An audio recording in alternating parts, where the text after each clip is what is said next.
Hello everyone.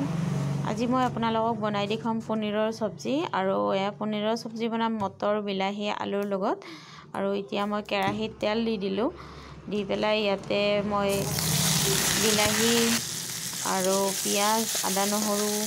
এনেদৰে গোটেইখিনি ভাজি লম আৰু ইয়াতে গৰম মছলাও দি দিলো গোটা গৰম মছলা ভাজি লোৱা হৈ গ'ল এতিয়া মটৰখিনি ভাজি লম মটৰখিনি অলপ সিজালৈকে ভাজি ললো এতিয়া বিলাহীৰ পেষ্টটো ইয়াতে মিক্সিত পেষ্ট বনাই লম আৰু পেষ্ট বনাই লোৱাৰ পিছত মটৰখিনি ফ্ৰাই কৰি লোৱাও হৈ গ'ল আৰু এতিয়া মই তেল মাৰিবৰ কাৰণে জলকীয়া শুকান জলকীয়া কেঁচা জলকীয়া আৰু তেজপাত দি দিলো দি পেলাই মই ইয়াতে বিলাহীৰ পেষ্টটো দি দিম বিলাহীৰ পেষ্টটো ভালকৈ ভাজি লোৱাৰ পিছত এয়া মটৰখিনিও দি দিলো আৰু মটৰখিনি ভালকৈ ভাজি লোৱাৰ পিছত পনীৰ দি এনেদৰে পানী দি উতলাই আছো এয়া আমাৰ মটৰৰ সবজি ৰেডি হৈ গ'ল আপোনালোকে এনেদৰে বনাই খাব